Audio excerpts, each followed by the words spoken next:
My dear friend, welcome to RMCA Bishop channel. Thanks for subscribing this channel and sharing yesterday's two talks with your friends.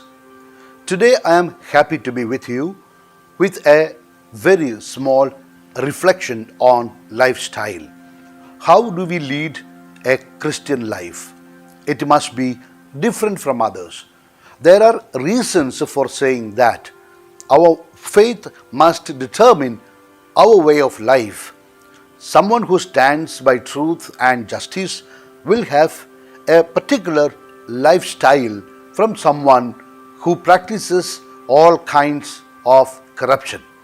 The lifestyle of a believer will be different from that of a non-believer. The lifestyle of a real communist or a Marxist will be different from that of a capitalist or a socialist. The list can go on and on. But what is the lifestyle of a Christian is the question. The lifestyle of a Christian must be different from others. It should be better than others in quality. But what it should be is what we are going to discuss today. There is a prayer which goes this way: O Lord, I prayed to you for a pair of shoes till I saw someone with no legs. Lord, have mercy on me.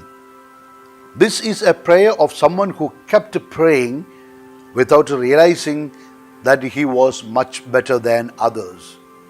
A true Christian is genuinely grateful person.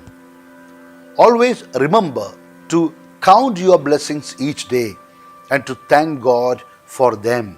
For no matter what we have, when we look around us, we find others who have less. So never feel sorry for yourself. Instead, start counting your blessings, for that should cheer you up indeed every day. Now I know that when things disappoint us, we are sad and sometimes even depressed.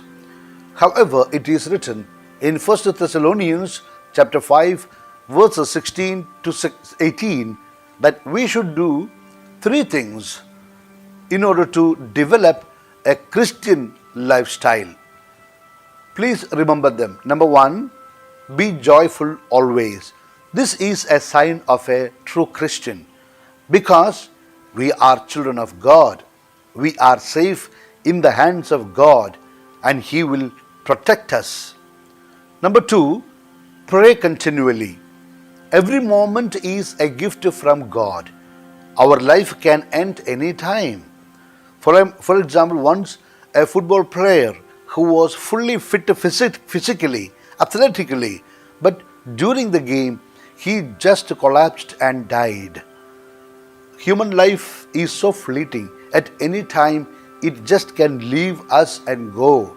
And therefore, be in constant touch with the Lord through prayer. That is why St. Paul says, pray continually. Number three, give thanks in all circumstances, for this is God's will for you in Jesus Christ. No matter what happens to us, give thanks. It may be a good situation, or it may be an inimical atmosphere. It could be bad health. It could be good time. No matter what kind of circumstances we find ourselves in, we must give thanks because that is the plan of God. That is God's will for us in Jesus Christ. God has a plan, and when we cooperate with that plan, like Jesus, Mother Mary, and all the saints, we will have satisfaction for us in our lives. We will be contented with what we have, and we will be ever grateful and ever joyful. Therefore, never feel that God doesn't hear your prayers because a prayer is not answered or something goes wrong in your life.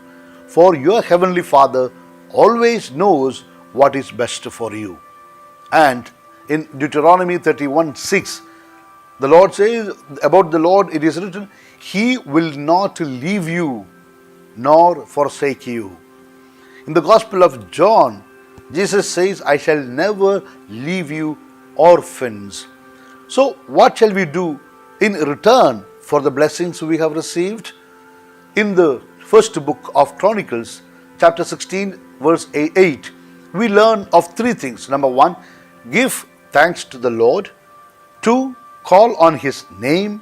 Three, make known among the nations what He has done for you. So it means being a grateful person, calling upon the name of the Lord and sharing the blessings that one has received from God with others, thus becoming a witness to the whole nations. The talks of RMCA Bishop Channel are meant to be a help in this endeavor of each and every Christian. That's all for today. Before I give my apostolic blessing, let me make a request to you. Please forward this talk to others so that they also may benefit from it. Please listen one more talk if possible. It will bring, I tell you, more God's blessings on you and on your work and on your family. Now, please make an intention in your heart. Whatever is your urgent need, pray for it. And I am going to give you my blessing. Okay? Here we go. In the name of the Father, and of the Son, and of the Holy Spirit. Amen. Wish you a good day. Yours in the mission of the church, Bishop Franco Mulakil.